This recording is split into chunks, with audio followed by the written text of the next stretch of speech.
Can this team stay healthy for once in their goddamn lives?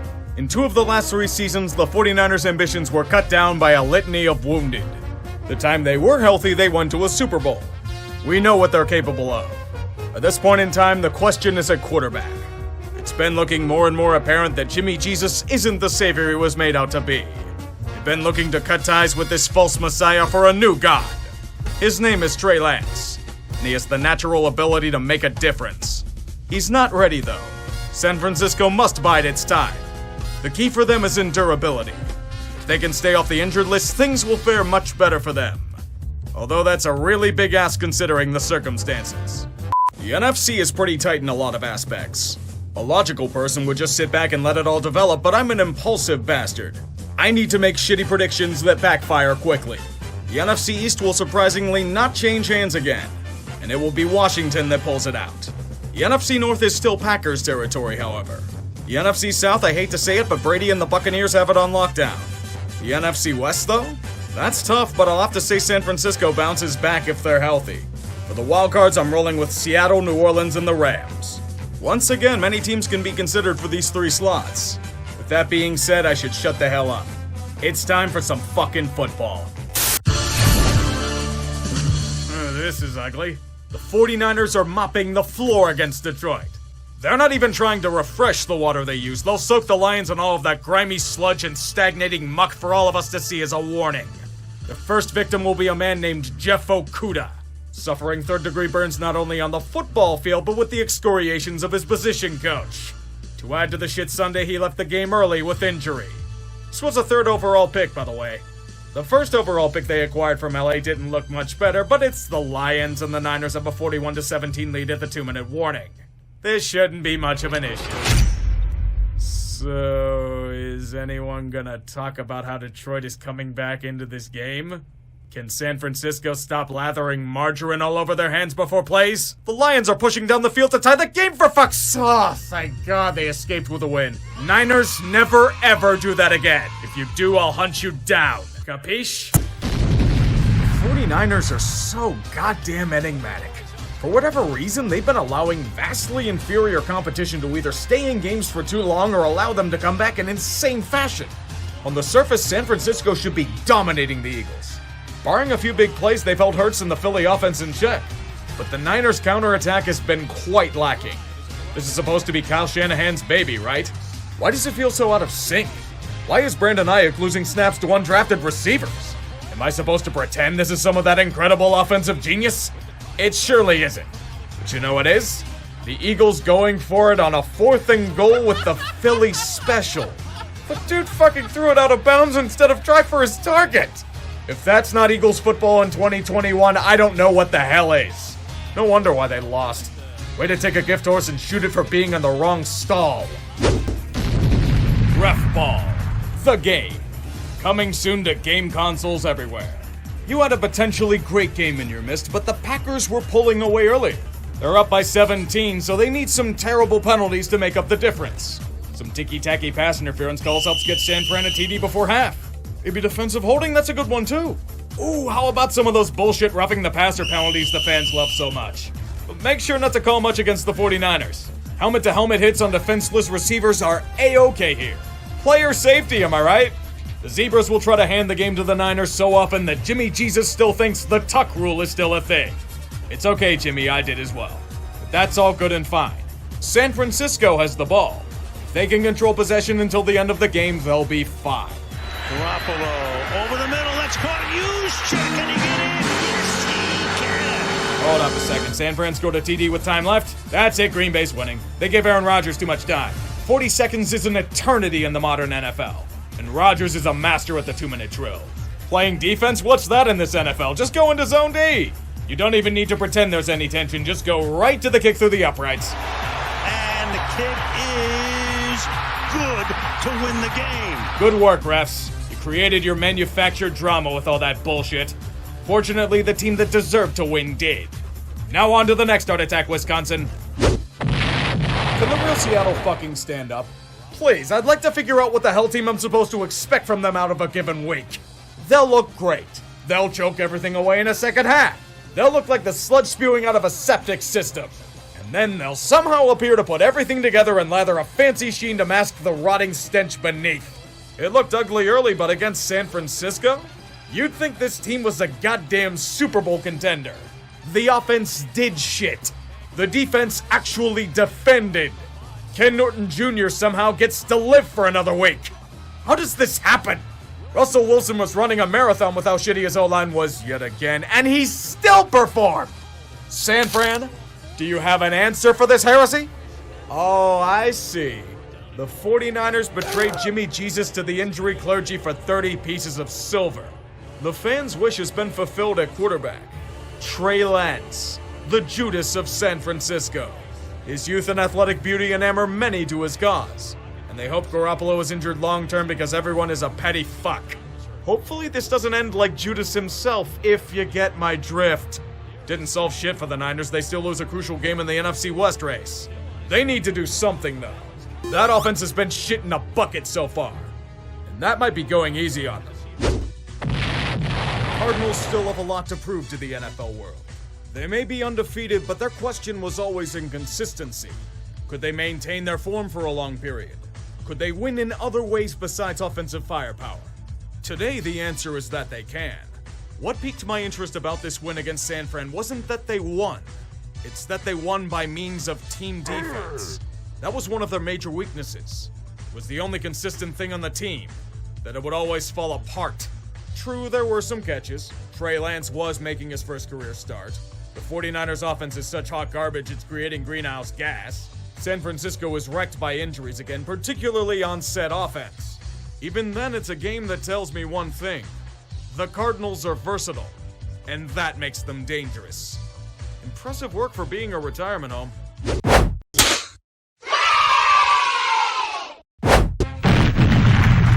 The NFL cares for nothing but the almighty dollar.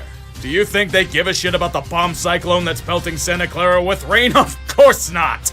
The earth hasn't been blown to pieces yet, they need to make money. The Colts and 49ers are going out onto the field. It was an absolutely terrible football game to anyone who witnessed it, but they played. This match was both incredibly painful yet absolutely enjoyable to watch. Who knew that playing in heavy rain and wind would cause a metric ton of unforced errors from both sides? In prime time, we get to see such incredible feats of athleticism like Carson Wentz doing the same shit he did against the Rams earlier this year. Brandon Ayuk trying out for Manchester United by kicking a football into his own end zone for a touchback. And fumbles and drops galore. Somehow this game was finished despite everything thrown in its wake, therefore confirming the superiority of the NFL against all elements. No, it's not the Colts that won this game, it's the Shield itself. Football defies all gods in its quest for government greed. Indianapolis winning is merely a side effect of it. Now may we never speak of this shit show again. There is great news coming out of Chicago. No, it's not a player returning from injury, but a necessary subtraction. Matt Nagy is now coaching against the 49ers due to COVID protocols. Now the Bears can play the forbidden football plays. The type of football where Justin Fields doesn't look like he was gored by a bull. Mean to tell me he has talent? Holy shit, I wouldn't have guessed he can run out of the pocket since the Nagy offense considers it a mortal sin. Look at his electric running. This is the kind of offense that Bears fans were begging for. And is also damning since we can see said offense is being restricted due to incompetence. All they need to do is beat San Francisco and they can call it a perfect day. They didn't win? What the hell do you mean they didn't win? The 49ers have all the offensiveness of Mr. fucking Rogers. How does the Bears defense fall apart when the offense manages to do something? How did they not get a sack without Khalil Mack? Well, I guess this is how we're doing things nowadays. At least Fields didn't look like shit for once. San Francisco should have been licking their chops at this game. Arizona is without both Kyler Murray and DeAndre Hopkins due to injury. I had no idea Colt McCoy was still in the league, but he's somehow been summoned to be the sacrificial lamb for the 49ers defense. Too bad Arizona pulled the reverse card on this overconfident bunch. Colt McCoy was the quarterback? I couldn't tell since he looked outright elite. Not that he needed to be. The self-immolation of San Francisco by means of fumbles and sloppy play would do more than enough of that. The Cardinals both proved their superiority and that they don't need Kyler to play a well-rounded game. True statement to make for a big question before the year. It's time to hit the panic button if you're the Niners. When Colt McCoy and James Conner are doing that to your defense, When 2017 Offensive Genius of the Year Kyle Shanahan can't solve a defense until garbage time? I get they're still relatively injured, but there's no excuse for this kind of shitty performance. And if he's not careful, Shanahan's gonna 28-3 his own job. You smell it in the air? It's the comforting aroma of hackneyed narratives. Nothing makes me happier than a crutch to lean on instead of trying to write creatively as I should be. Clickbait brings the views, am I right? Look at this kind of stale headline. The San Francisco 49ers once again pummeled the living daylights out of the Rams. Wait a second. The Niners? Thought they sucked. Apparently they do for every other team besides LA. Things were so dominating for the Niners that telekinesis was used for the Rams to drop every pass in sight and attempt insanely foolish fake field goals.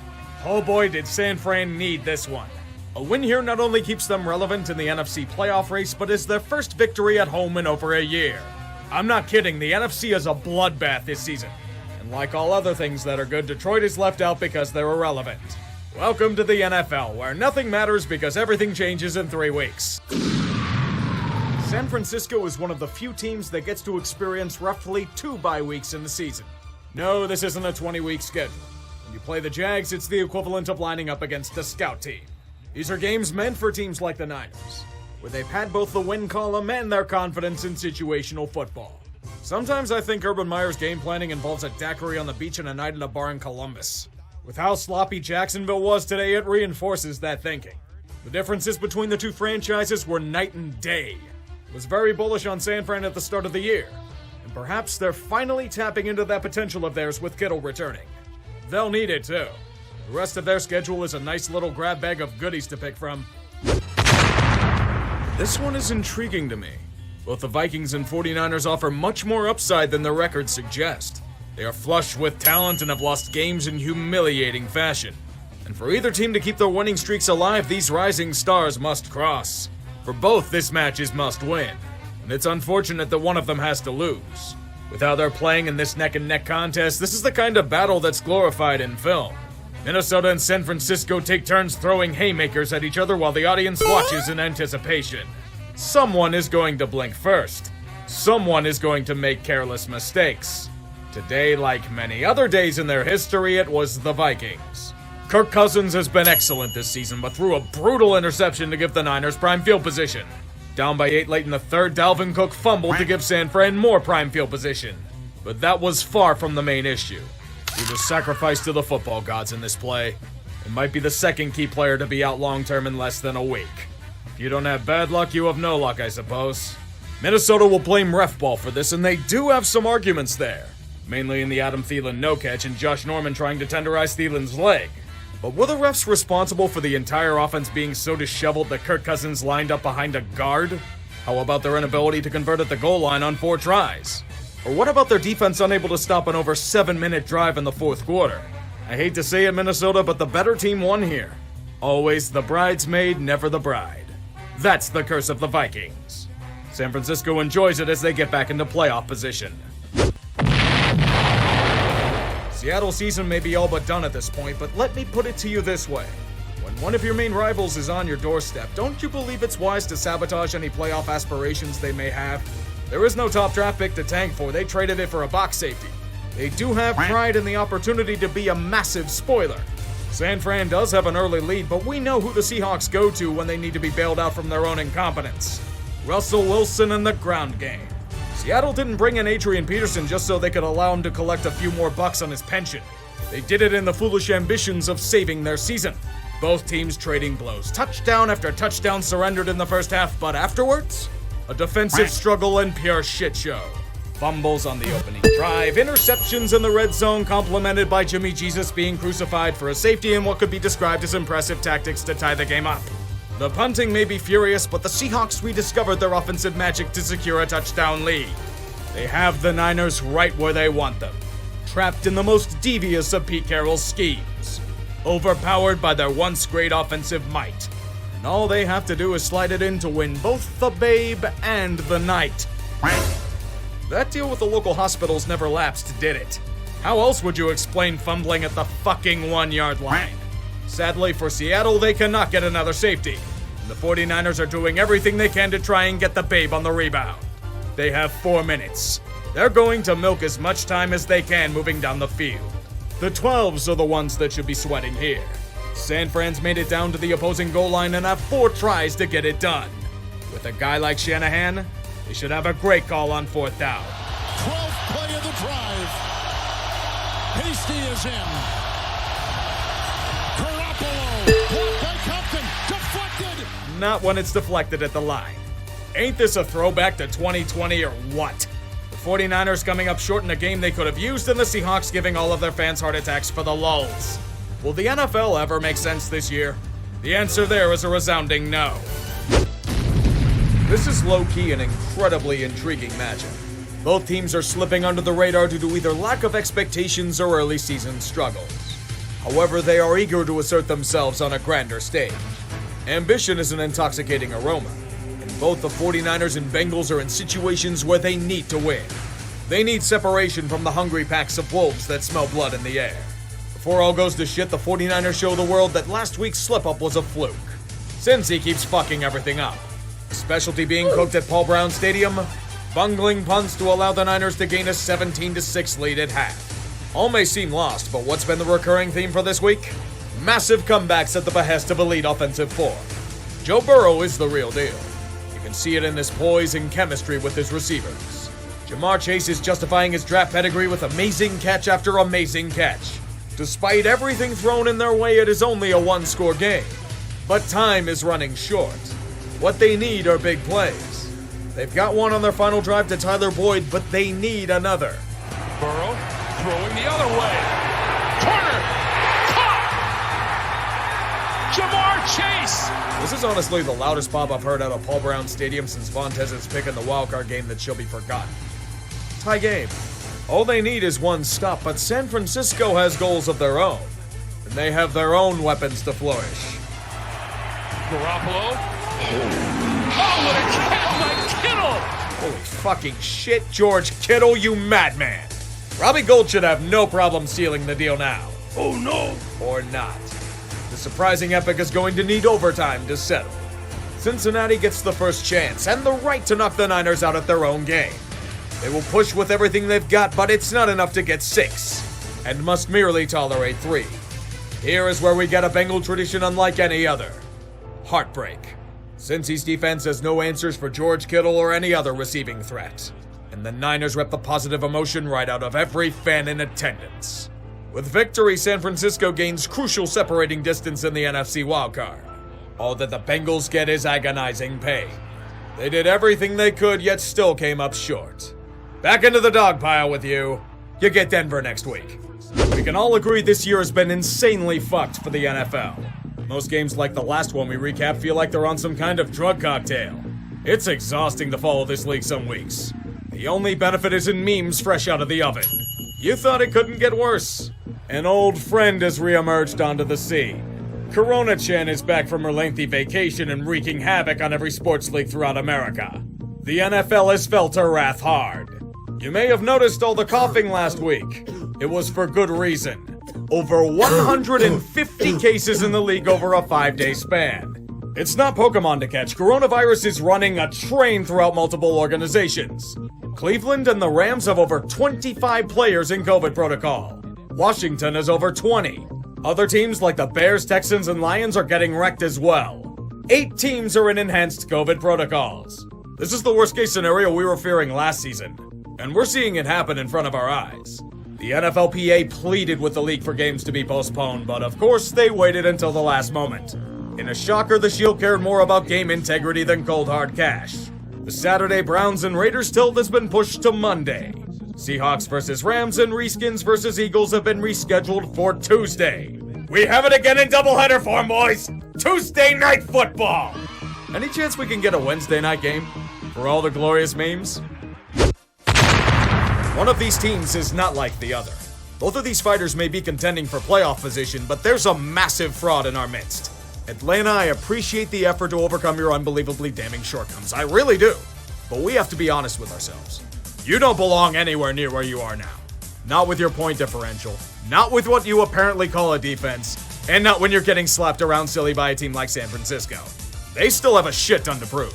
They need to solidify their own dreams of vengeance and fury.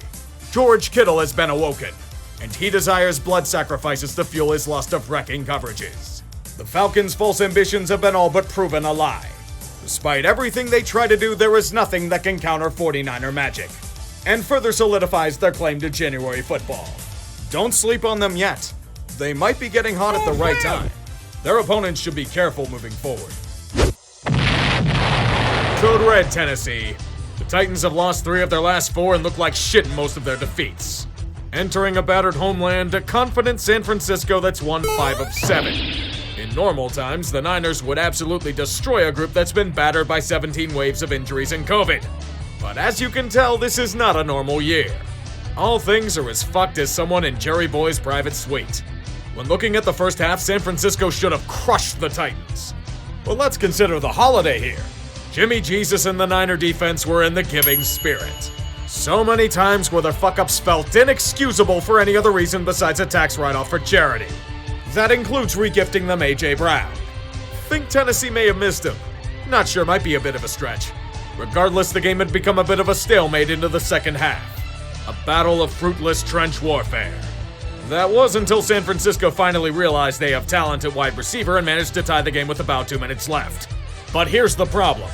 The Niners have a secondary made of some empty bottles of Henny and Scotch tape.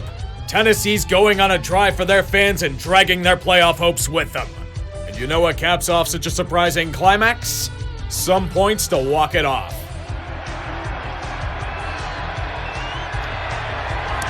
And he's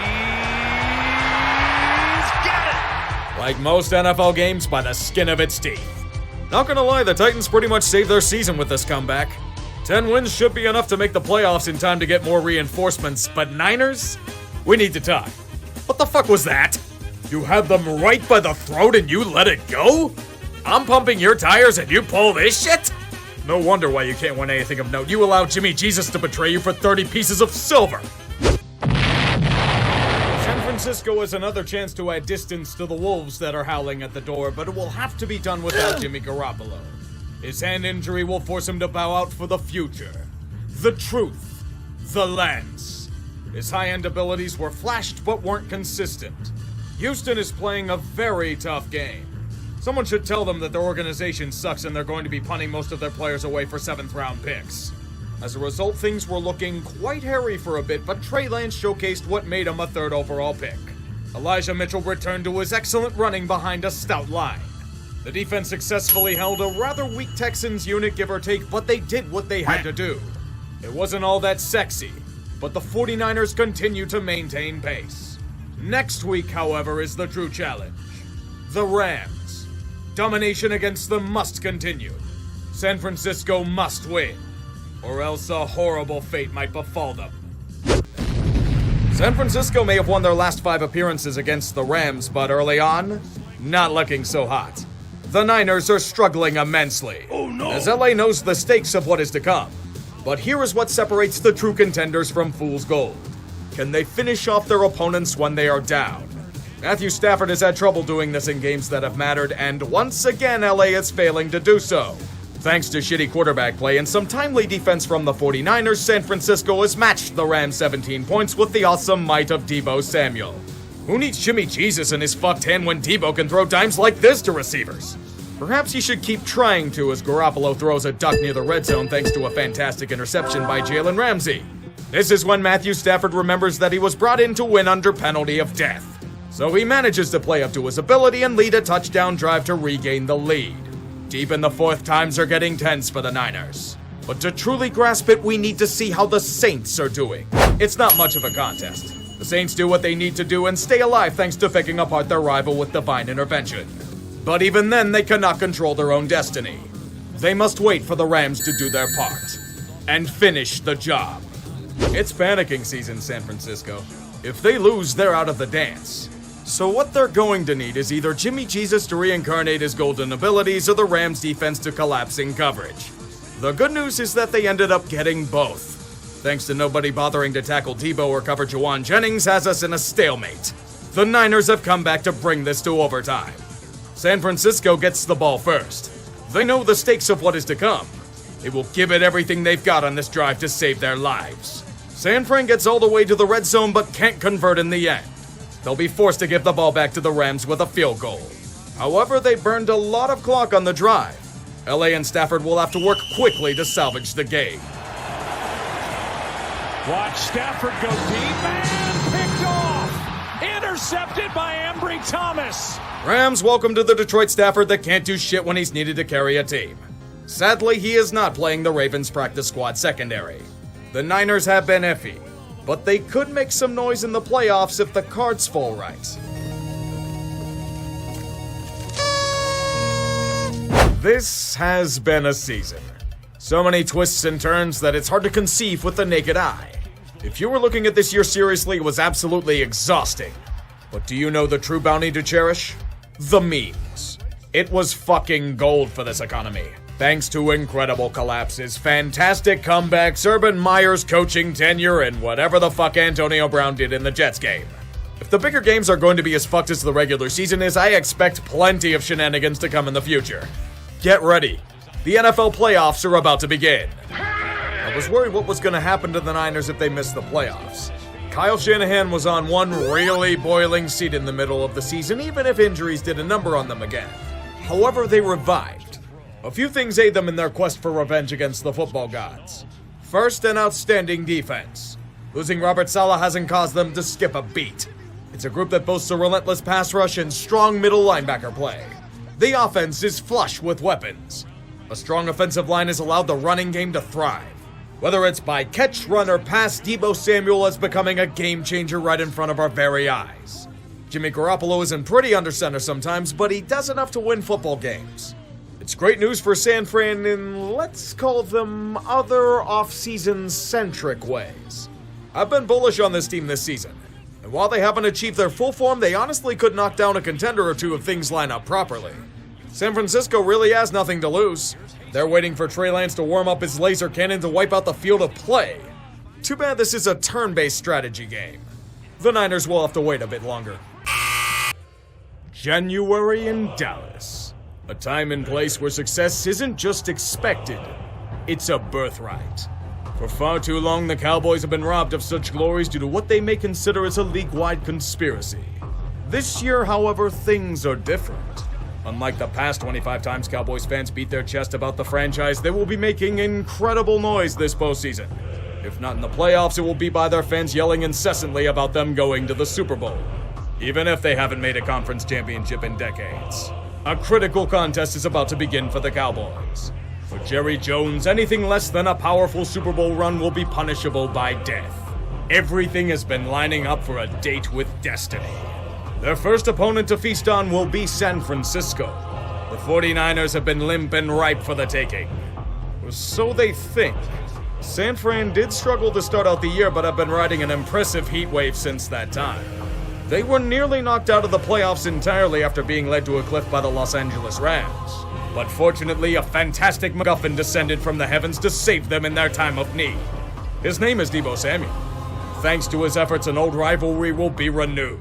Classic battles between these two franchises litter the landscape of football lore. And there's hope for another one to add to the legend books. Many may believe that the 49ers have a chance at stealing this wildcard game away from the hungry fans of Dallas, but Zeke needs to feed. Dak needs to join him. The defense is hungry. People can bitch about their so-called soft schedule all they want, but Dallas is legit. Where else can the Cowboys prove their superiority over the Bay Area than a clear path to their deepest playoff run in an age? Look at how the fans rush into the stadium. Over 93,000 people flocking to their religious shrine. It's Black Friday, but with football. They want to be the first to relish in the Cowboys and their greatness. This day will be even more special than it already is, however. This bout will be the place for the second Nickelodeon Bowl. Nothing makes things more epic than a CGI blimp defecating slime onto the field, and horrible slime monsters being summoned by Jerry to help the Cowboys win. Many believe that the Cowboys would have trouble with the 49ers running game. What a shock to those that knew the stakes, they would have trouble with their rushing attack and mid-range passing game.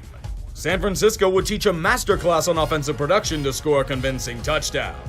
Get ready, Dallas. There's plenty more where that came from. The Cowboy offense enjoys such a challenge by getting their shit wrecked by the defense. Can't just win by saying you're Dallas today now, can you? San Francisco has come to play, but there is hope. The revamped Cowboy defense managed to finally stop them in their tracks. They must settle for a field goal. The Dallas offense is moving with this great pass to CeeDee Lamb. Did I mention this team took the most penalties of anyone in the league this season? Whatever Dallas does, they keep getting in their own goddamn way. When they're not trying to unsuccessfully play NFL Street, they're taking more fucking penalties to give the Niners first downs. The defense is being revealed as a smoke and mirror show, as they give up big play after big play. Yet somehow Dallas Smite is standing firm. They once again force Robbie Gould to use his leg to go up by 13.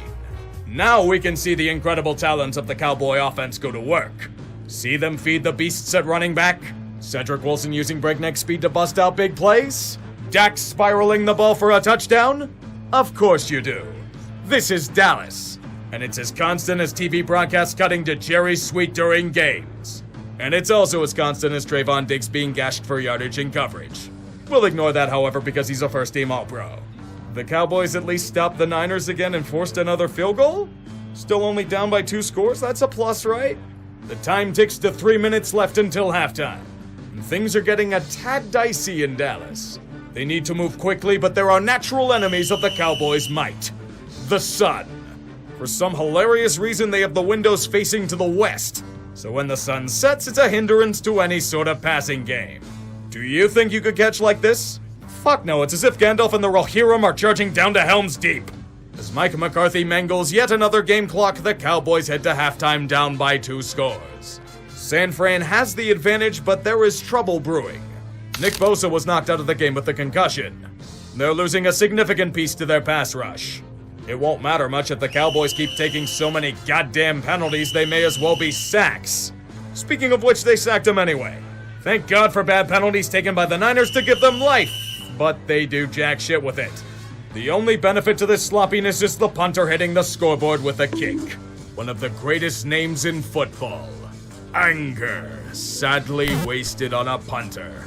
I only wish he were a linebacker. There is ugliness abound.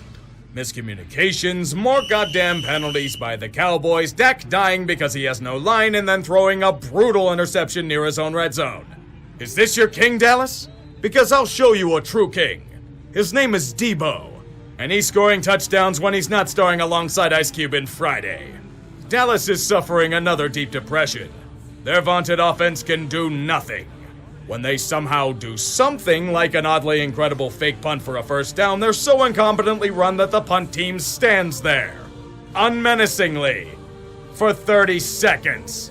And as they shit their pants and try to rush the main unit onto the field, they're so fucked that they trigger a delay of game penalty. Offensive geniuses at work. Lined up against the wall and a firing squad in front of them, they are headed to the 4th with nothing going. And all they can hope for is for San Fran to fuck up. Field goals to cut the lead to 13 won't cut it. It'd be wonderful for Mike McCarthy and company to be bailed out by this incredible blessing. Here's a 2nd and 11. Garoppolo getting away from the trouble.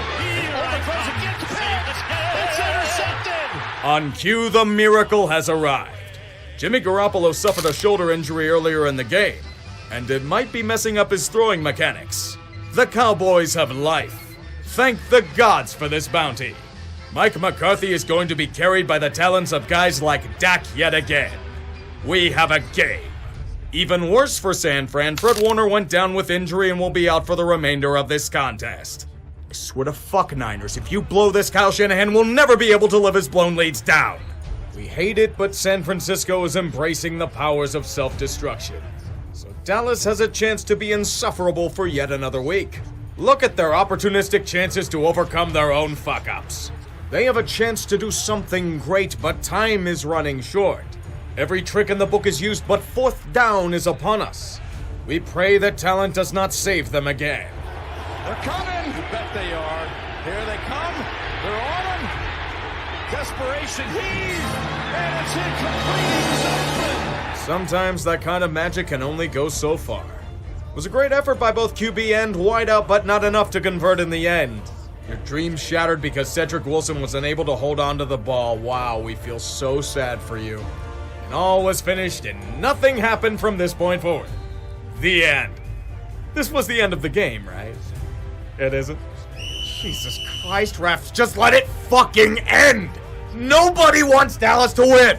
God damn it, don't respot the ball to Rob Debo for first down!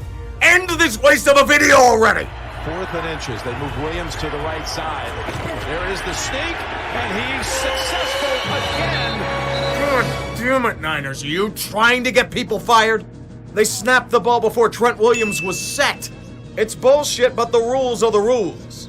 And they must punt the ball back to Dallas, which immediately goes for a touchback. Dak has time to get the 75 yards they need, but the Cowboys have no timeouts. Fortunately, San Francisco was trying to hand them the win and cannot comprehend the obnoxious abilities of Jerry's boys. The seconds are ticking, and Dallas is at a fever pitch. But even we cannot comprehend the greatest trick play of all. You need someone, San Francisco, to get to the quarterback here. Prescott takes off running the football. Whoa, I don't think this is going to work out. Well, there'll be other clock this they were playing for it. Down. Oh, my God. The official gets in the way. It's over. The game is over. Oh, he did. Gridiron seppuku. This is some of the most hilarious shit I've ever seen. You ran a quarterback draw up the middle with no timeouts? And it wasn't only called by offensive genius Kellen Moore, but approved by McCarthy. With a lack of awareness like that, Dallas deserves to eat all the fucking shit in the world. But the cries of ref ball will be heard throughout the land. I thought this at first, but they were so unprepared for the moment that this deserves a deep dive. First, the call. Dak runs the QB sneak, but doesn't slide until he's near an opposing player. Not at around the 30 or 35 for a Hail Mary, which takes about a second or two off the clock. As they get up, nobody's showing urgency. But to the naked eye, it looks like there was some of the most heinous ref ball interrupting the snap. Here's why the ref ran into the fray. An official must set the ball before it can be snapped. If Dallas ran a play, it would have been a penalty and 10-second runoff, thus ending the game. Yet, even if they managed to snap it with a second left, Dak spiked the ball with no time on the clock. So the game would have ended there as well. Good fucking job, Dallas. You're so inept that you played yourselves and claim it's a conspiracy. The only thing the Cowboys and their fans gain is another notch to their entitlement and victim complex. As America's team considers this the new death sketch, fans celebrate their alleged robbery of greatness by chucking garbage at the officials. Cowboys players and the useless blowhard of a coach approve of such acts, because it's best to ignore the 14 penalties they took for 89 yards and sloppy play all around. The city really does get its wish. You have a scapegoat to criticize instead of looking inwards at your own fuck-ups. Bravissimo. That's not to ignore the blatant ref ball that happened, however. After Deebo Samuel was tackled, there was 1 minute and 13 seconds left on the clock. After minutes of deliberation, the clock is set to 1:04 and a 25-second runoff. Considering a 40-second play clock, this should be set to 58 seconds instead. Dallas gained 6 seconds there. During the rundown, Kyle Shanahan calls a timeout with 38 seconds left to burn as much clock as he can. Yet when they run 4th down, the clock shows 40 seconds. Dallas added 8 seconds to their final drive. The ref ball was against San Fran. I don't want to hear a fucking word about how Dallas got robbed because they didn't. They deserve to reach their 11th straight playoff without reaching an NFC championship. Neither team deserved to advance if I'm being completely honest. They both sucked. The worst part is that Cowboys fans will never shut the fuck up about this so-called steal. But as we all know, when Dallas loses, America wins. And on Nickelodeon of all channels, so even the kids can cheer with us. Best of all, the Cowboys want to keep Mike McCarthy, and they're probably losing a ton of free agents with the cap crunch they're about to experience. So the laughter is going to keep on coming. It's a day where we can shout this with pride. How about them Cowboys? Oh my God, y'all producers, come on, your son did. Oh my God, man. Oh my God, man. Those are great people. It's beautiful. This is beautiful, man. I mean, Y'all gonna hijack the show with this, Take man. in the house. That's what I'm talking about. Look at her. And look at the sister right there. That's my favorite one right there. She look at the y'all ain't worth a damn. That's what that look is. That's what that look is right there. Leave it to the sister to be real, right? You see that? Oh, and she's showing the blue wig on. Look at this brother right here. These jokers This out of beautiful, here. man. I'm done. I have an inkling that Kyle Shanahan-led teams have a propensity to choke. I may need to do more research into this surface-level observation. Think of all the 49ers fans that went onto the resale market and didn't use the code TREE to save $20 off their first purchase on SeatGeek. They now have to go home empty-handed because the Niners couldn't finish the deal. It was looking like a hilarious upset at first. But, and a big but, you have to play 60 minutes. The Niners only ended up playing about 45. All Jimmy G had to do was not fuck up. What do you think happened? He couldn't do anything on offense. He was leading his receivers to die, and Shanahan overthought every situation. Worst of all, the defense betrayed them for drug money. Jaquiski Tart pulled a boner that would have made Bill Buckner cringe in pain. After he couldn't hold on to the ball, the secondary couldn't hold a nutsack. San Francisco loses, and Shanahan blows yet another double-digit lead in the fourth quarter. Niners, you know what you need to do. Expel Jimmy Gsus from your bowels, where he will suffer the worst fate imaginable. Being traded to a quarterback-hungry team for a vastly overinflated sum of draft picks. San Francisco is gone now. That was for the good of all Americans.